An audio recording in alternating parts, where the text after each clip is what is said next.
people at fault. Okay. But it's not, a lot of what we talk about here actually are murder cases, and this is not a murder So situation. it's not malicious? Can we say it's not violent? It's not malicious. It's definitely not malicious. Now, Okay. this is not a case that's likely to be solved. So I think my end goal here is to have people know a little bit more about this young woman and her story. Now, she went missing with a man, and while I don't want to brush aside his disappearance because he was important to his family and friends, I really want to focus more on her for this episode. Okay. Is he still missing? Yes. Okay. So they're missing together. they're missing together, and I'm sure he was very important to his family and friends. And was he important to Bessie? Yes. Okay. So he's important. Yeah. So we're talking about Bessie Haley. She was born on December 29th, 1905 in Maryland to William and Charlotte Haley. She had one sibling, also named William, who was 5 years younger than her. Growing up, the family lived in West Virginia and Pittsburgh, Pennsylvania, where they lived on Manhattan Street. My husband used to live in Pittsburgh, so it's one of my favorite little cities. It really seems like this family was quite fluid, like mostly moving around Pennsylvania and West Virginia. We do know her father worked in like wallpaper hanging and painting, and this earned him the job title of decorator in census records, which... That's kind of cool. Yeah, I'm not sure he would claim, but yeah. Yeah. Now, we know that Bessie's family eventually relocates to Parkersburg, West Virginia, and Bessie attended high school there. That's where she was part of something called the Let's Go Club. That's cute. Yeah, I don't know what the Let's Go Club would be, but... I don't know. It sounds very exciting.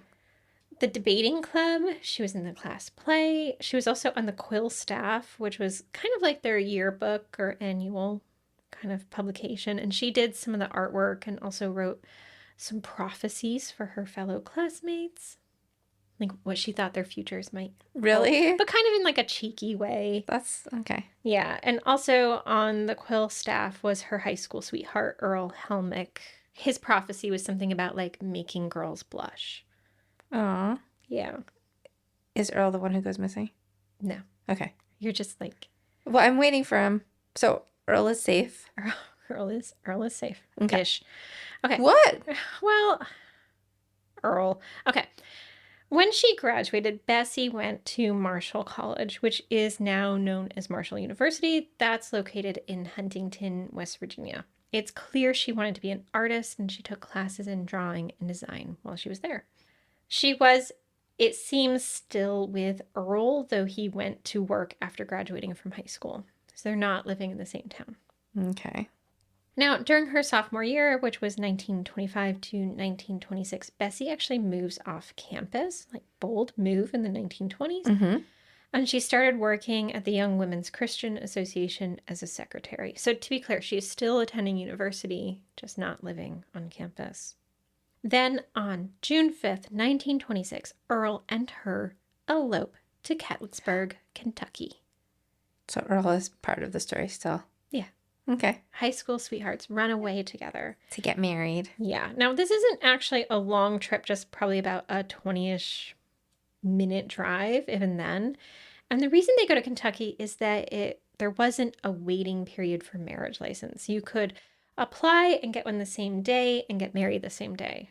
So this is definitely a quickie marriage, and none of their family members are there. There are a lot of rumors about this marriage, right? Quickie marriages always. I think so, yeah. Yeah. Namely around whether or not this happened so quickly because Bessie was pregnant. And there's no hard proof of it, but it is certainly a possibility, right? Now, the next day, there was a brief marriage announcement for the couple in the newspaper, and it indicates that Bessie plans on going to California to study art. And she does.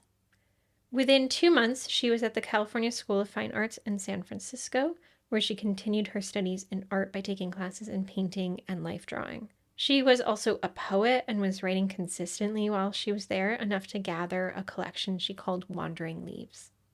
She doesn't get it published, but she kind of gathers together her work. Now, while she was there, she met Arain Granstedt, who was working as a nude model for the figure drawing classes, and really seemed to be living her best bohemian artist life fantasy, except for one thing. It looks like her husband Earl did not travel to San Francisco with her. I was going to ask that. Where's Earl? No Earl.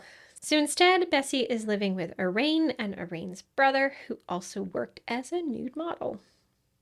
Now, Arain has her own interesting history, having shot her boyfriend when she was 14. He lived, by the way. Did she shoot him on purpose? Oh, well, okay. So Arain, whose real or birth name was Irene. Why did she change it to Irene?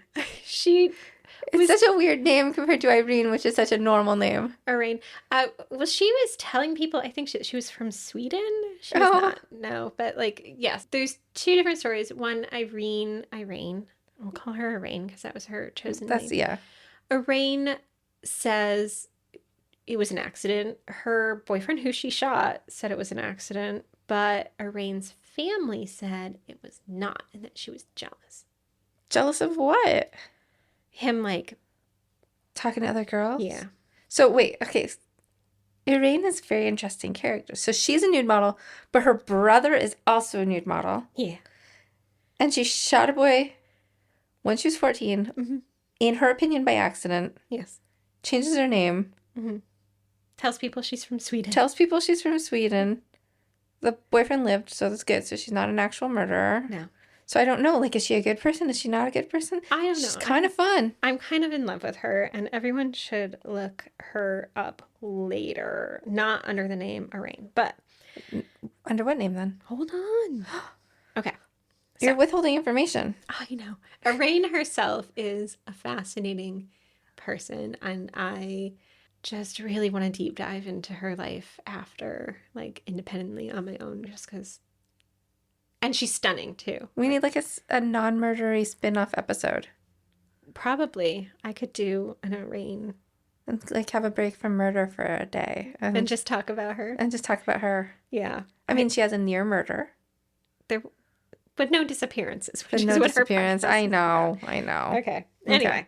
Okay. So it's not initially clear why Bessie and Earl separated, but keeping in mind that she was married in June of 1926, the following year, in February 1927, she drops out of her classes. Both she and Arain buy one-way tickets on a passenger ship from San Francisco to Los Angeles. Now, Arain is set on becoming a Hollywood star. In fact, she adopts a whole new name, Greta Granstead, for this endeavor. But it's not clear what Bessie's intentions were for leaving San Francisco. But whatever those goals were, it didn't matter because while she's on board, she meets another passenger by the name of Glen Hyde. Is Glen Hyde the guy she disappears with? Yes. Yes. So when you said to not Google Irene by Irene, we Google her by Greta. Look her up by Greta. Greta's my favorite of her three names so far, I've just got to say. Oh my God, she ends up total in her life, like marrying 8 times. She is in film. She stars in a bunch of movies. Like, yeah, mostly kind of like as a bit player, but she's out there. She's doing her thing. Okay. So Greta's got this plan. Go become a film star. Bessie, I don't know what her plan is, but she meets Glen on this boat. Now, Glen's a bit older than Bessie. At this point, she's 21 and he's 28, and it's hard to tell exactly what draws them together at first. She's this married artist going to school in San Francisco, and he's from a farming family in rural Idaho and was working as a secretary for the local irrigation district. But by all accounts, from the moment they met on the ship, the two are practically inseparable. He brings her to meet his family in Idaho, and she brings him to see her family in West Virginia. Okay, so we are really just departing from Earl here completely. Yes, so she's still married. Just like, she's still married, but we are totally into Glen. Glen's the guy. Is it for her, okay. Right? Okay. She's married, right? So she goes to West Virginia. She's bringing along Earl. shows up at her family's house. And there's like apparently a bit of a dust up between Earl and Glen. Well, do you blame him? No. No. And she tries to get her husband Earl to agree to a divorce, but he's not budging. He's still trying to get her to come home with him. And he, like, I don't know, the refusal to divorce. Yeah. I don't know at this point if it's a power thing or wishful thinking that she'll come back to him eventually. I don't know. Like, why would you want to force someone to be married to you that doesn't want to be? Yeah, I don't get what's happening between them here. But Bessie is not having it, right? Now, divorce laws varied by state during this time. I mean, they still do, but some of them could be pretty strict back in the 1920s. Like New York, where we live, for instance, would only grant a divorce based on adultery, and that's if you actually had eyewitnesses to the affair. And even then, you would have to wait a year between like filing and getting the divorce. The eyewitness thing makes me laugh. Yeah. Okay. Think about like how many women were like gathering friends. Yeah. To, like, go peep in my windows at this time when I'm supposed to be out at bingo. Yeah. Like, yeah. Yeah. I mean, this actually makes me wonder because like my grandmother got divorced. Well, not till she was in like in the 1940s. So quite a bit later, but yeah. And if you wanted a divorce, could you like have a friend just go and like try to trick your husband into initiating an affair? I have no idea. And then be her own witness? Okay. If you are fascinated with New York laws, you are going to be fascinated with this because I was. Because there are states like Nevada where the laws were vastly more lenient. They had actually 9 different reasons you could file for divorce. According to one article I read, these included impotency, adultery, desertion, conviction of a felony, habitual drunkenness, neglect to provide the common necessities of life, insanity, living apart for 3 years, and extreme cruelty, entirely mental in nature. Okay, so I like Nevada. Yeah, and none of them required proof. These are great reasons. My favorite, though, is neglect to provide the common necessities of life. Like, right. I want more fancy things. I shall divorce you. Okay. None of those required proof, though. So you could just pick anyone off the list. And just go for it. Yeah. And also, there was no waiting period. Yeah, so Nevada wins. Yeah, Nevada was like really doing I like it. But the problem was like to get a divorce in Nevada, you actually had to be a resident of Nevada, right? Now, at the time in Nevada, you had to be a resident of Nevada for 6 months before filing. That does get changed in 1931 to 6 weeks, which, by the way, created a huge tourism boom in Nevada, and it became one of the divorce capitals of the United States. And what I love is that there were these things called divorce ranches. Seriously? How come I've never heard of this before? Oh my God, I'm just in love with this. So you could go and hang out, do a bunch of dude ranch stuff, all just while waiting for your divorce to happen. A 6-week trip? Yeah. To Nevada to like hang out on a dude ranch. And now you get the divorce you've always wanted. Yes. That's worth it. Yeah. And flirt with like all the cute ranch boys? Yeah. Yeah. Yeah. Okay. But it's 6 weeks in 1931. But when Bessie wants to divorce, it's much sooner than that. And we're in the 6-month period. So now, Reno became the hot spot for these types of divorces. But we know that Bessie moved to Nevada in November 1927 to start her residency. And she ends up filing for divorce in Elko, Nevada. Now, during this court process, there is documentation of questions Bessie was asked during this divorce proceedings. She basically says the plan when she got married to Earl was always for her to go to art school and for him to stay behind and work. She said that they lived together for 2 months, but he seemed indifferent to whether she stayed or left. So did she pick one of those 9 reasons? Yeah, I don't know which of the 9 she picked, but they did grant her divorce. Maybe the living apart? No, because it wasn't 3 years. Yeah. So her divorce is granted April 11th, 1928. And the next day, she married Glen in Twin Falls, Idaho. Well, I mean, How long have they been together at this point? So they met in February the year before. It's now April, so a year and like a few months. And 2 they've been months. waiting for this for 6 months, so we can excuse the extremely fast. Yeah, she was like, we're getting married. Okay, so from April through that summer, the two are working on the family farm, which is in part a bean farm. Oh, so adorable. But I get the impression for both of them, like, this was making them a bit stir crazy. Are they too wild for the bean farm? They are too wild for the bean farm. So before I get into what happens next, there's a few things that you need to know about Glen, since I haven't talked about him too much. Glen is what I'm going to call an outdoor cat. Why an outdoor cat? He's the hiking, camping, river boating kind of guy. Like, he's basically my worst nightmare as a partner. Your partner is not like this. My partner is not No. like this. So those are the No. kind of people I call golden retrievers. Is he like the excited outdoor, like enthusiast, the one that's like gonna run through the streams and Yeah. Yeah. Well, so I wouldn't say he necessarily has a golden retriever personality. Oh, he doesn't. Okay. But that's why I He's called him more on the cat That's side. why I called him an outdoor cat. Okay, so he's just like unexcitedly hiking, camping, and riverboating. He's excited about those things. I'm an indoor cat. Like, bring me snacks and blankets and books and tea and like Bridgerton, right? Like, yeah. Are you on Bridgerton right now? I mean, season 3, bit rocky for me. But Okay. yeah. Okay. But he is like all of these outdoor things. And when Glenn was 19, he really starts taking up river boating or river rafting. I'm not sure what to call it exactly, because I think on all of these river trips, he's in something called a flat-bottomed scow. Do we know if a flat-bottomed scow is a boat or a raft? It is a boat.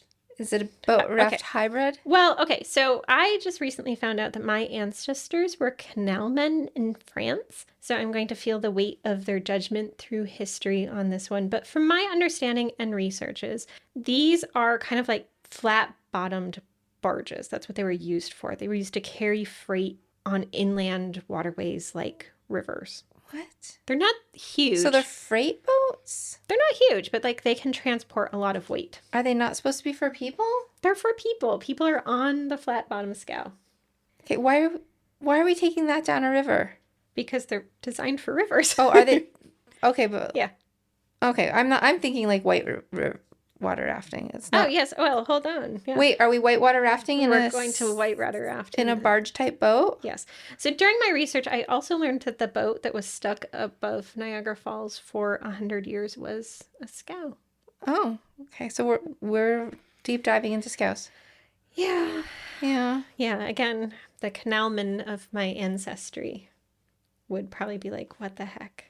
Yeah. This is what my lineage did." Mm-hmm. Yes. Okay. Anyway, Glen has done some rivers, like the Peace River in Alberta. And I'm going to back up for a second here and say that even as an indoor cat, I know that there are white water ratings that now exist to help classify rapids for the more adventurous people who are out there doing those river things. And the Peace River that he went down. Wait, so there weren't classifications on those rivers? You were just like taking your chances, blindly going onto any river without knowing the intensity of that river? Is that what kind of classifications? Yeah. Yikes. Yeah. Okay, so that seems like something that should have always been in place. Some of these river ratings are a bit older than others, right? The international system doesn't arrive until later, but we now have an international system of ratings, right? And so the Peace River is a class 1, meaning that there aren't rapids. Nice. Yeah. So he's done the Peace River. And he's also done things like the Salmon River. In fact, in 1926, so that's the year before he met Bessie, he and his sister Jean take a scow down the Salmon River. And like, look, he's no expert, but the Salmon River in Oregon is a class 3. So this is considered like an intermediate level river rapid situation. And it does take some skill to handle. And what happens here is he gets a lot of praise from people along the way who tell him and others how well he's handled the scow through these rapids.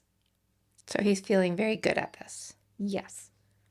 So if you got Mr. Outdoor Adventure married to bohemian artist, and they're literally stuck on a bean farm in Idaho, like, I don't think either of them imagined this as their life, right? Okay. And the two of them start thinking about what they can do with their lives, how they want to live, what is in their power to do. Now, it's clear that the two of them are keenly aware of what I'm going to call celebrity culture at the time. Like, it's Mary Pickford who popularized the Nevada divorce thing in the 1920s. And one of the ongoing themes in 1920s news coverage is the idea of adventure. So you've got Charles Lindbergh and Amelia Earhart. They're flying around. You've got Clyde Eddy, who decides to go down the Colorado River, accompanied by a bear cub from the New York Zoo. So there's all this news around that centers adventuring, and the Hydes decide that they're going to capitalize on that.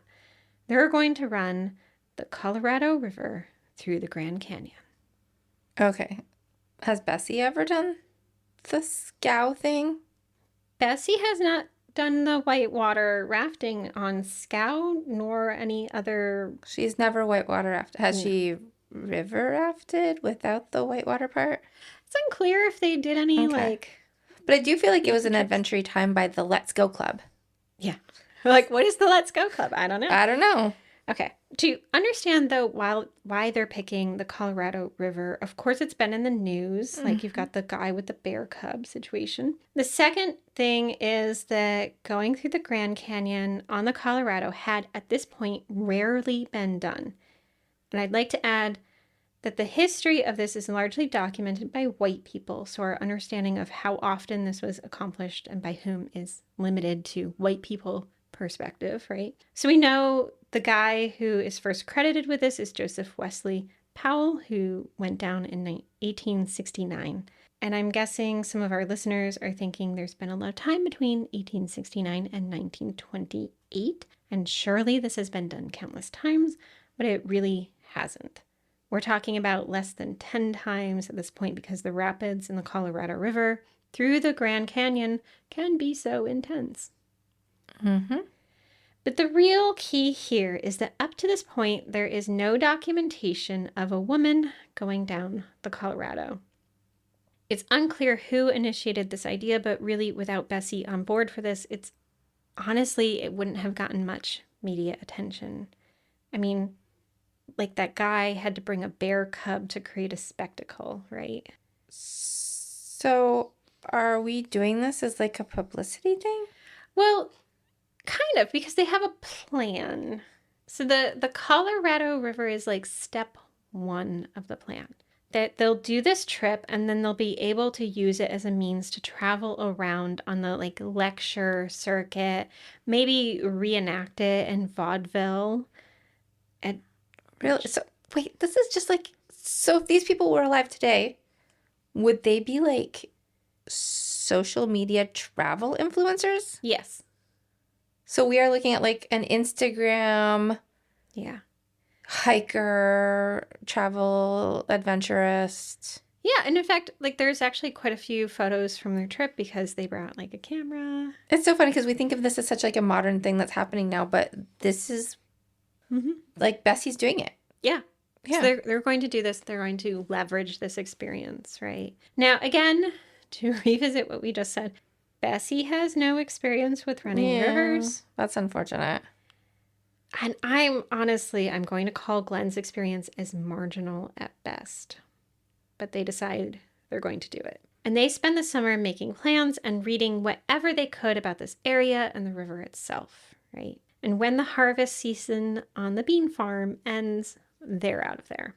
But I mean, taking into account their lack of experience makes sense because, as you said earlier, this is a podcast dedicated to missing persons.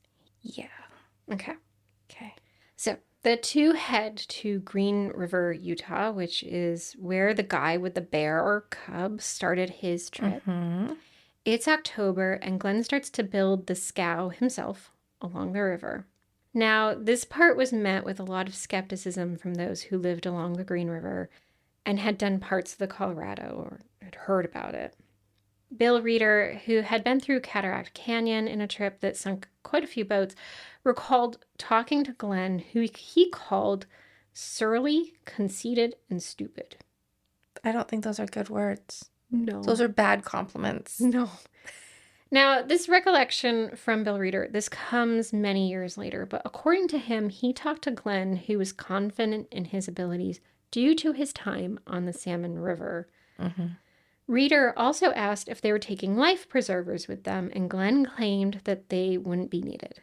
I feel like they're always needed. Can we take a moment to PSA that life preservers are always needed?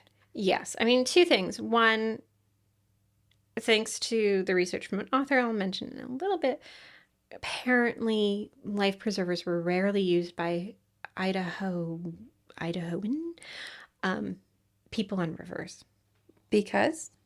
It just was not done at this time. So it's not cool. Not cool.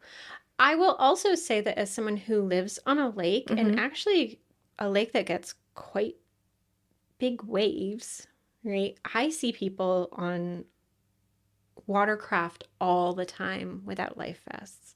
And as someone who likes to read the ranger reports regularly, if you do not make it in a water incident and there is a life preserver on your boat or near your body, the rangers will mention it.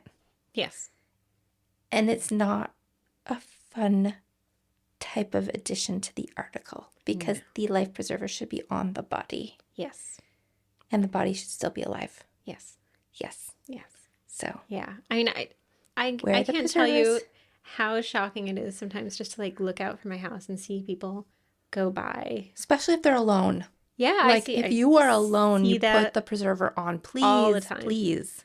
I also see people heading out when there's like, my phone is giving me like weather warnings. So Glen is not. Yeah, being alive is worth more to me than being cool. Right. But Glen was like, he's cool. We don't need it. Yeah.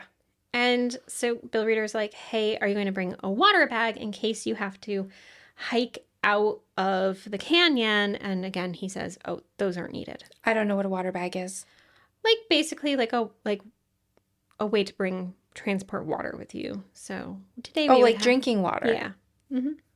Oh, okay. So we're not bringing drinking water either? You're not bringing like one that can be like transported up like hiking, right? So like today we would have like our nail jeans or our cups. Little cuppy cups. Yeah. Okay, so no life preservers, no water in case we need to hike out. Because they're not going to have to, basically. Now, on October 20th, with the scow complete, Bessie and Glen left Green River on the Green River. Mm-hmm. Now, this scow is controlled by sweeps that help turn and maneuver the boat, so Bessie would have to learn how to control hers. So that's the steery thing. Yeah. Now, I'm going to pause here and say that the book Sunk Without a Sound by Brad Dimcock was essential in creating this episode. He and his wife actually built a replica of the Hyde scow and took it onto the Colorado. So if you're interested in more of Glen's history or scows themselves or a more detailed explanation of how that journey progressed, I highly recommend it. So is that book more about Glen? Yeah, I mean, Glen's story kind of dominates, I feel like. In that, okay. Yeah. Is there a documentary about these two? I don't know. There should be. There should be, yeah.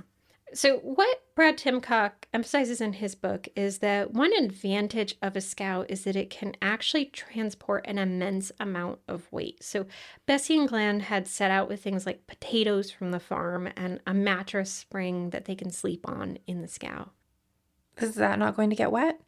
Well, it's the spring, and so then they're putting their like... Oh, it's just the spring. Okay. They're bedding on top of it, right? Okay. And apparently you can even pour sand on the bottom of a scow and light fire if need be for like cooking. Yeah. Okay. I've never heard of anyone making a fire inside their boat. Yeah, apparently you can if necessary. So scows are the way to travel.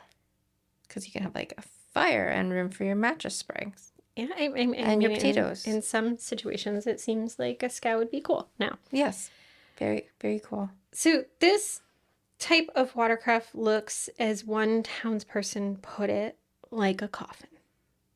It does have these clear advantages, though, while traveling. Now, on October 27th, Bessie and Glen finally made it off the Green River, and they're heading into the Colorado. And this means that Bessie now has 7 days experience in maneuvering the scow. Their first big rapid experience is through the Cataract Canyon, which has up to class 4 to class 5 rapids. So those are on par or one step above the difficulty with the rapids Glen and his sister faced on the Salmon. So A little bit difficult. a little bit difficult.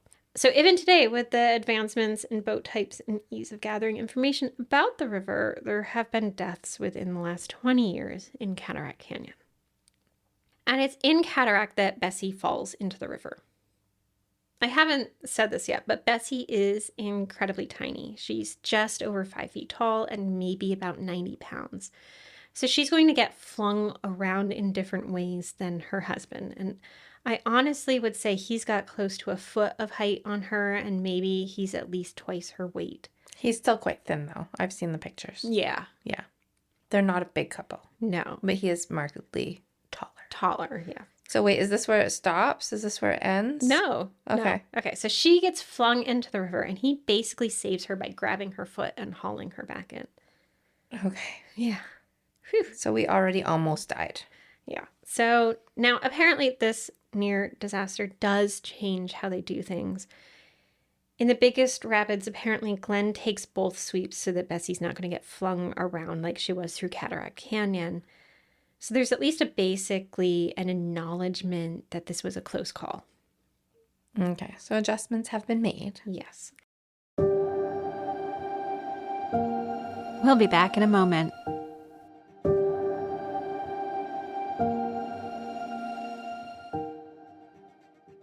And this trip through does take them days. It's roughly 48 miles long with a series of various rapids throughout. According to Brad Dimcox, previously, a lot of people who had been in Cataract had portaged their boat, meaning taken it out and carried it past the biggest drops in the rapids. But this is not really an option for the Hydes for the most part, because Dimcock estimates that their boat, when wet, weighed roughly 2 tons. They can't do that then.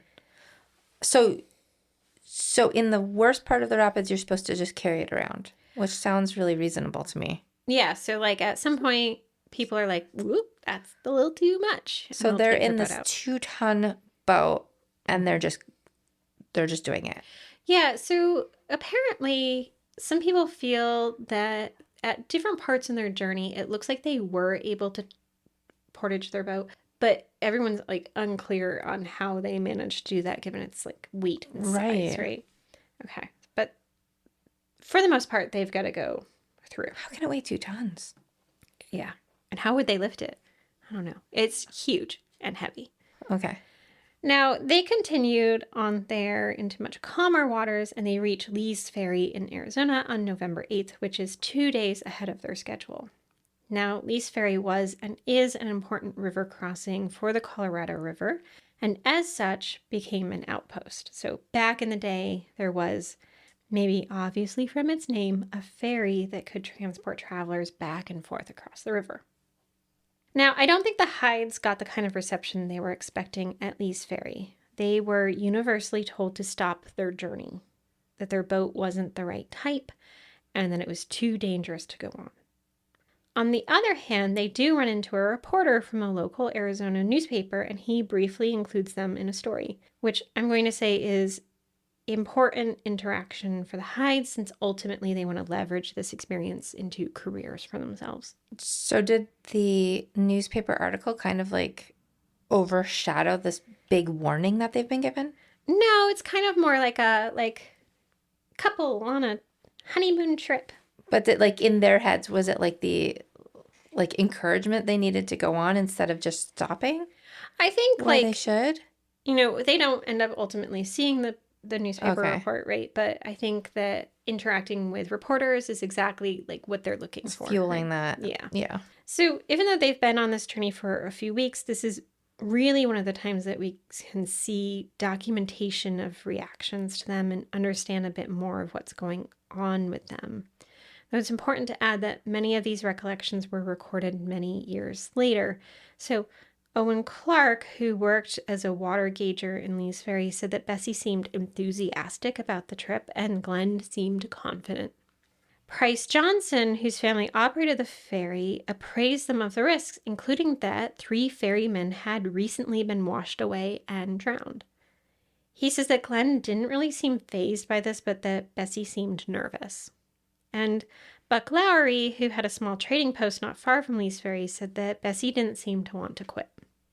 How would you feel if you got somewhere and somebody's like, this is the wrong boat, people are dying? Would you be just like, yeah, that makes me a bit nervous, but I'm excited to keep going? Not me, no. But you're an indoor cat and you wouldn't have been on this boat in the first place. I would not have been on this boat, right? No. You would have been happily on the bean farm reading some books. Yes, I would be like, give me a shade tree. Oh, it's winter. Perfect. More books. Right? And the farm would have lots of room for dogs. Yeah. It would be nice. Mm-hmm. Yeah. All the puppies. All the puppies, all the books, all the shade trees. Yeah. We're staying in. We're not going on the boat. Okay. In his own letter to his father, though, that was posted from Lee's Ferry, Glen wrote, I'd quit River here, not on my own account, though, but from what they tell us, we are over all the worst water. What does that mean? I'd quit River here? Yeah, well, so breaking this down, it seems like he feels like he has to go on. So is Bessie... He thinks they've passed the worst part? Yeah, well, so is Bessie pushing them forward? Is it not Glen? Did he want to stop for her sake? And then the thing about the worst water, we know that A, it's not true from the accounts of those at Lee's Ferry who said, hey, give this up. Yeah. And B, not true from what we know about the river today. Right, and he said he'd quit it. So, what's happening? Yes. So once the couple leave Lee's Ferry, they are officially in Grand Canyon territory. So even though they've gone quite a ways already, mile 0 is Lee's Ferry, and then it's over 200 miles until they're out. Despite claiming they are over the worst water at mile 79.1, they encounter the Sockdolager Rapid. Now, the Grand Canyon Rapids today have their own rating scale that differs from the international scale we were talking about earlier. So for the Grand Canyon, it's a 1 to 10 scale, and Sockdolager is rated a 7, which means it can present some difficulty in navigating. Glen later writes to his father that during these rapids, an oar hits him under the chin, and the next thing you know, he's in the water. He went under a few times before he manages to grab a hold of the boat, and Bessie has to help haul him in. So 2 close calls now at this point. Yes. That we know of, yes. And so while he seems to take this in stride, Bessie writes, I was ready to climb the canyon wall right then and there, but Glen laughed at me. So now she's ready to quit. Yeah.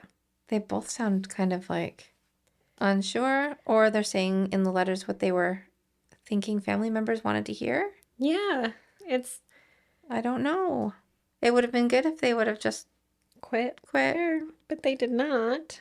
And the next day they stop at Bright Angel Creek, which is where they're able to take the Kaibab Trail up out of the canyon, and they hitch a ride into Grand Canyon, Arizona, the town. Okay. Right. Now, newspapers reported that the couple stayed at the El Tovar Hotel, which, by the way, is now the oldest running hotel in Grand Canyon National Park. But this hotel was, even then, far above their budget. They can't afford to stay there, so they stayed nearby in a camp, in a tent, basically.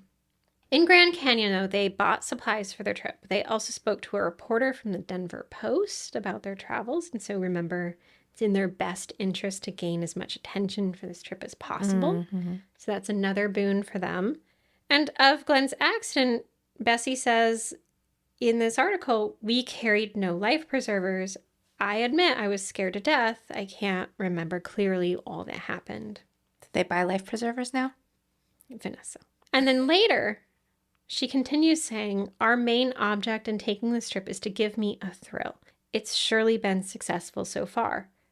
I've had thrills of my life, and I've been thoroughly drenched a dozen times, but I'm enjoying every minute. I'm not a thrill seeker. I don't think I would want to be drenched every minute. No, no. So it's clear that, at least in front of the reporter, Bessie is painting this experience in a very positive light. But I think it's also cool that they're doing what they want to do. Right. That's cool, too. Yes. Now, one of the people that they run into in Grand Canyon is Emery Kolb. And Emery and his brother Ellsworth had, in 1911, and I think 2 years later, done what the Hydes were trying to do. They'd been down the Colorado and documented their trip on film, and when they were done, they went on a lecture tour. And by the time the Hydes run into him, this film is played at their photography studio in Grand Canyon, Arizona. Now, Emery speaks to the Hydes. He invites them to one of his lectures. He also takes 2 portraits of them. In one, both of them are smiling. Now, 2 months after he met them, Emery writes to another river guy that he did his best to convince them to take life preservers of some sort with them, but they refused. Much later in 1940, Emery writes to Barry Goldwater and again says that they refused life preservers. He even offered inner tubes and they didn't want them. And here he writes, "We believe the bride ready to quit here." Okay. So they're not feeling it from her, but they're still refusing the life preservers. Yes. I have a feeling that this story would not exist had life preservers been used. Or it would be a different story, one we are not covering. Yeah. So other people who were interviewed about their experience with the Hydes in Grand Canyon echo kind of these statements that Emery said, though it seemed that she wanted to stop, right? Mm-hmm. In her letters, though, Bessie claims that they've been told that the worst of the rapids are over, and they expected to make to their destination, Needles, California, on time. Now, in the end, she doesn't quit. When they finally returned to the scow with more supplies, they came across this man, Adolph Sutro. He's kind of this wealthy guy that's kind of tromping around the Grand Canyon area, and he's there like checking out the scow. And like many others, he's intrigued by what the Hydes are doing and by their boat, and so he asks if he can just tag along. Do they let him? Yeah. Mm-hmm. Come on our boat, stranger. Yeah. I don't know.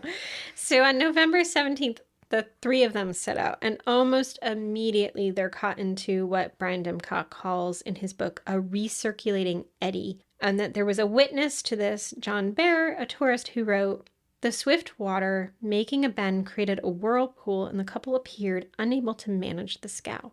He said they got it out only to be sucked back in.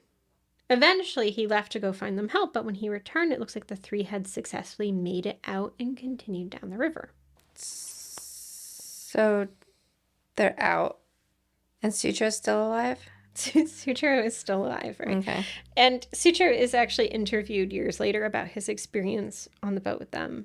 Of this interview, apparently there's only notes, but he says that despite his river experience, he was scared during his time with them and described Bessie as being terrified. He said she registered stark fear.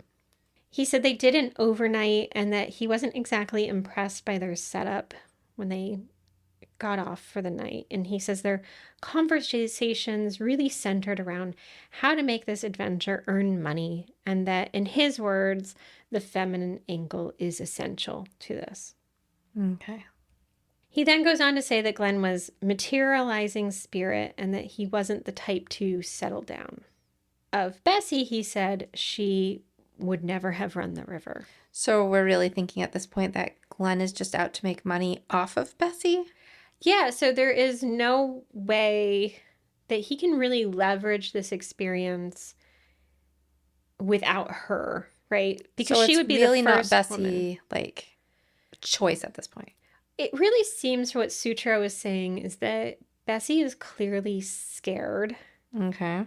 Other people at Grand Canyon also had said that she seemed to like want to quit. And we also know from Bessie's letter that she wrote she wanted to quit when Glen went in and he laughed at her, right? Okay. So this isn't, yeah, I thought it was more voluntary than it seems to be shaping up to be. Yeah, there is like part of her is like publicly saying like, I'm excited for this trip and it's a thrill. But then other people are saying that when they encountered her, she seemed scared. Their recollections are many years later. So is it true that she seemed that way, or is that just tainted by what happens. Like right? hindsight, yeah. But we do know in her letter she said she wanted to leave and he laughed at her. Okay. Yeah. I have lots of thoughts about this, but Yeah. Sutro does make clear that he found Glen not to be domineering, but he did find him to be irresponsible. Now, Sutro, he leaves this trip as soon as possible, like as soon as they get to a place where he can get a trail out of there.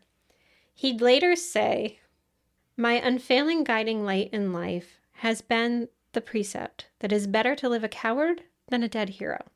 It has permitted me to avoid many perils, such as wing walking on aeroplanes, running for political office, or committing matrimony. So in accordance with the foregoing, may I point out with pride that I disembarked permanently at the very first possible landing spot. A rather comprehensive experience in sailing small boats in the North Pacific assisted me in formulating my judgment." I kind of really like this guy. There are some really good characters along the way, right? I mean, like, I feel like...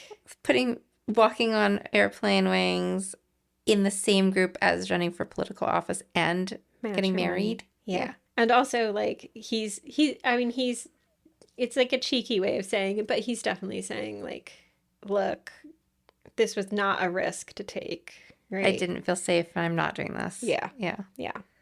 And so Sutro actually takes what is the last known photo of the pair, and even though it hasn't been that long since they left Grand Canyon and got their photos taken there by Emery Kolb, there is a marked difference in their appearance. Like, honestly, they both look a bit haunted, and knowing what I know, this picture feels ominous. Like, Bessie looks wide-eyed, she's unsmiling, like, Glen looks grim. Not as happy. No. No. Now, we know the couple made it to what's called Hermit Camp. This, in its heyday, was a popular destination. People would take the trail down to the camp, but at this point, it's mid-November, so it's not exactly high tourism season. I think I'm going to start calling my house Hermit Camp. Hermit Camp. Now, later, a mule packer by the name of Bob Francie claims that the people at the camp overheard the couple arguing during an overnight, and that Glen forced Bessie onto the scow. Now, Bob Dimcock points out that the couple did not spend the night at the camp, as Francie claims, making it hard to take his account as factual. He also says that they couldn't find anyone to corroborate this since there were so few people there, and they couldn't be found later for interviews. So we just have Bob Francie's thoughts on this. We do know, though, that the Hydes left Hermit Camp on November 18th. Now, Crystal Rapid, which is a significant rapid of today's Colorado River, was not there in 1928, but they did have Hermit Rapid, which is rated an 8 on the Grand Canyon scale ahead, and despite what Bessie did trying to downplay what was ahead, the reality is that there are quite a few more rapids to traverse in this section of the river. Are they ever seen after being at Hermit Camp? No. So, as Bessie had said, the couple had planned to arrive at Needles, California in a few weeks. It was actually planned for December 9th, which would have been Glen's 30th birthday. They then planned to meet his father, R.C. Hyde, in L.A. Now, R.C. was already worried about this trip, and when Bessie and Glen didn't arrive on the 9th, he was poised and ready to go immediately to find them. At this point, they could have just been delayed in their travels, but R.C. knew. He sets out and he starts gathering people and resources to find the pair. He gets to Griggs Ferry, which is another outpost, and this one is located after the Grand Canyon ended. The couple would absolutely need to pass through this point, but when R.C. talks to the brothers who run the outpost, he learns that they haven't seen the couple. So this confirms to R.C. that something is wrong. By December 16th, the first news coverage of the missing couple hits the papers, and their story is covered in newspapers across the country. By the 17th, Bessie's dad meets with the West Virginia governor, and he calls up the Secretary of War. Wait, what's that going to do? Well, hold on. There's even meetings with President Coolidge about the Hydes being missing. Okay, they went right to the top. Right up to the top, yeah. Which is how the Army Corps ends up sending out planes to search for them. Would this have been typical? I don't feel like there's usually this much energy that goes into.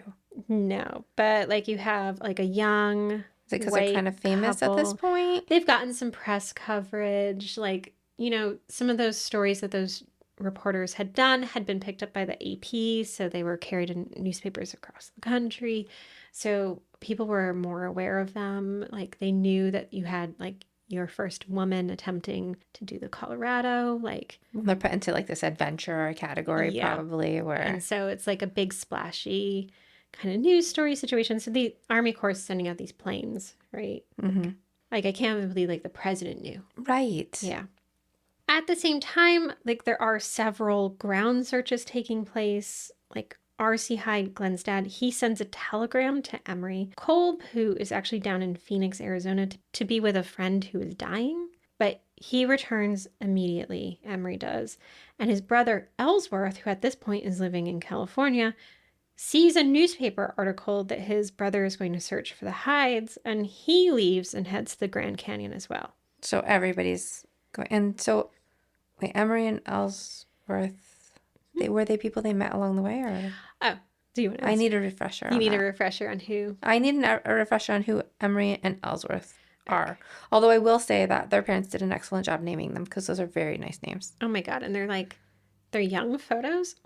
Handsome. Handsome with nice names. Yeah. Okay. So, okay. Emery and Ellsworth did a 1911 trip down.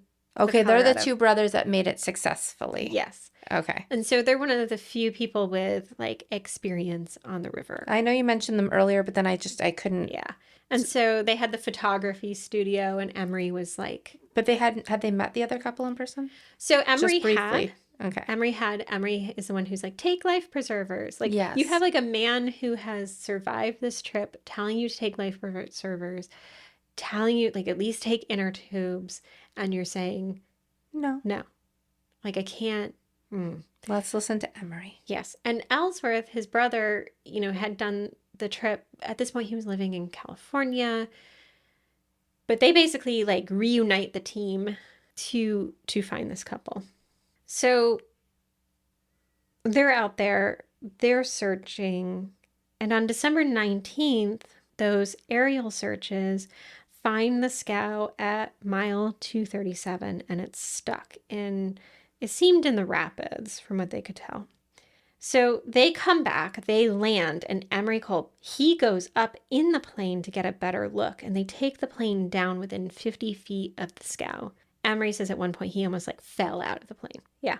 That's a lot. You're taking a plane like really far down. Yeah. Yeah. But this helps them confirm that this boat is the Hydes and that their gear was actually still inside the scow.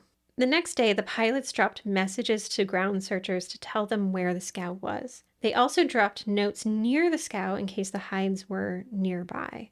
At this point, though, it's been a month since they were last seen. And the Kolbs, they set out in their own boat.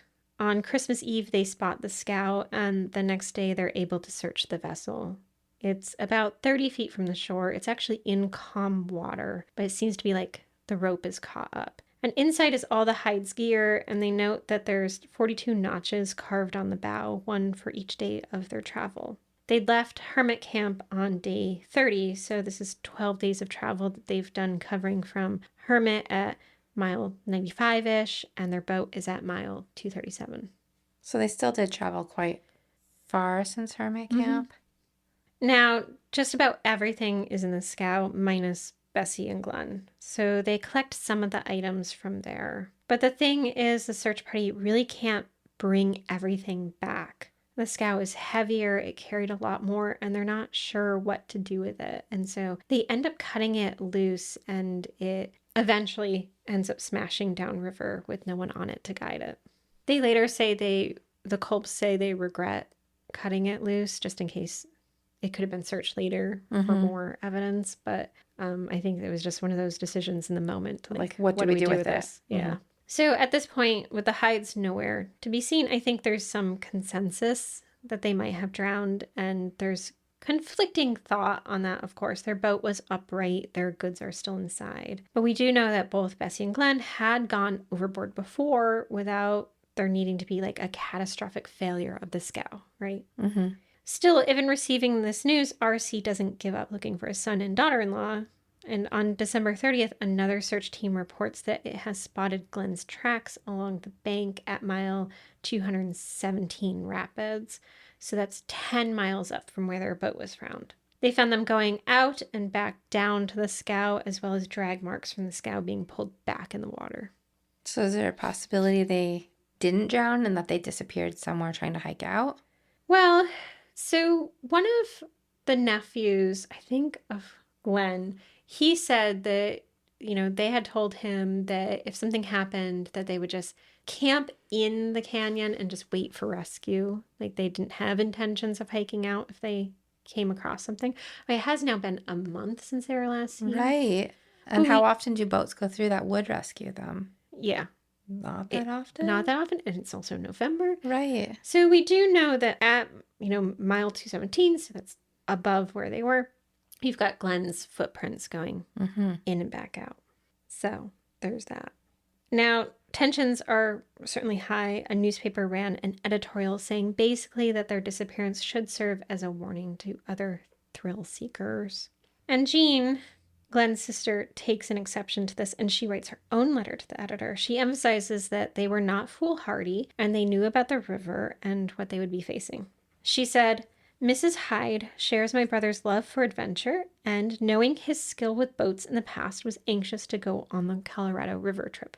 And so I'm interrupting Jean here to say, yes, he did have prior experience, but Bessie didn't. And he didn't have experience on a river with this level of rapids. Right. Also, do you really truly think that the newspaper is overstepping by saying that? Because I can see taking offense to it if it's your loved one, but I can also see wanting to protect other people. Right. Like that you shouldn't just attempt this, right? Right. Particularly because there'd been so much coverage of like adventure sports, right? Right. I mean, It goes back to kind of like those ranger reports I read where they do point out when the safety gear is right there and a person doesn't use it. Like, is that a disservice to the person, or is it a service to anyone else who might have their life saved by it? Yeah. And thinking about this, I was like, oh God, there's like these series of great TikToks. You're not on TikTok anymore. I'm not. It's by journalist Mel Hamlet, and she herself had been a whitewater guide. I don't know where. But one of the things that she talks about is basically the risks that overconfident men place women in, like these dangerous situations that... I think some women can be pretty overconfident, too, yeah, to be fair. Like, not to take away Bessie's agency here. Right. She started out overconfident. That might have dwindled as she went. Well, I think in some ways, like, believing in his skills and abilities, right? And I get what Jean is saying here, that Bessie is an adventurous sort. Like, she definitely is. But at the same time, I think everyone has really oversold his experience, right? Mm-hmm. Yeah. Yeah, it's hard. His sister is definitely going to be someone who's like defending them on their choices. Exactly. So Jean continues and she says she did not go for notoriety and neither did he. But like, We know. That's not true. Like, we know that they had a plan for how they would capitalize on their success, right? Right. Yeah. So then she basically goes on to say that this was really a couple who loved to adventure, much like their ancestors did. Do we know that their ancestors like to adventure? I mean, I think that she's like pointing out that like, back in the day of adventuring people, I don't know. Okay. I guess some of my ancestors were more adventure-y than others, but yeah. Yeah. Okay. But I think it's like this idea of like being in nature and hunting and hiking and rafting, right? Yeah. I mean, I agree with how she probably felt about the situation, but I don't agree with her assessment of it. Yeah. Yeah. So despite her assertions, the fact remains the couple is still missing, and additional searches were launched early the next year. Even Jean goes out as well looking for them, but no sign of them is ever found.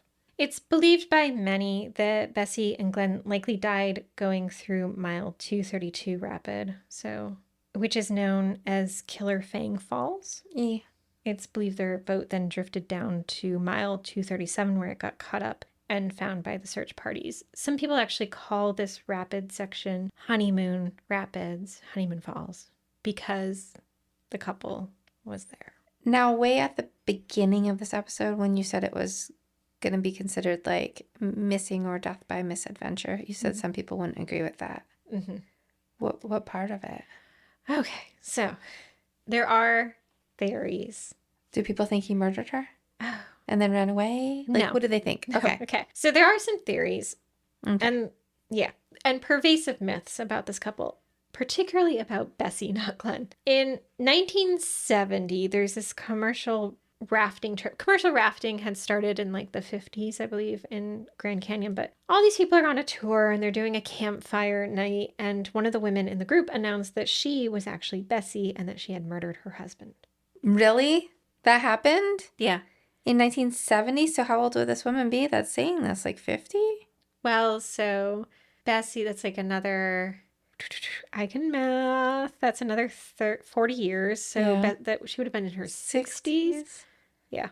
So a woman says that she's Bessie and that she murdered her husband. Somebody actually said this. Yeah. What happened to her? I think it's like people remember being on this like trip and hearing this, but like I just honestly feel it's like we were sitting around a campfire and someone thought it was funny to like, Yeah, Come like up somebody with a had a story. little too much to drink. yeah. And then she said, "Oh, I went back east and lived my life and then came back." But Did anyone investigate this woman? no. But it has helped fuel the rumors that Bessie is alive and well. But one of the more ongoing rumors is connected to this woman named Georgie Clark, who actually was the first woman to make it down the Colorado just much later. Georgie, I get the sense, is someone you might call a character. And she, despite having this amazing achievement, was not supportive of other women attempting to do the same. She largely felt like she was unique in her experience of going down the Colorado. But she did serve as a river guide for much of her life, and when she passed away in 1992 at the age of 81, friends learned that her name was actually Bessie, not Georgie. Okay. And so everyone was like, is this the Bessie? Yeah. I mean, Bessie was a popular name. In fact, we've done another missing woman story on a Bessie, but they also find in her underwear drawer a gun Okay. and Glen and Bessie's marriage certificate. For real? Yeah. So that feels like something, right? Well, doesn't it? Doesn't it?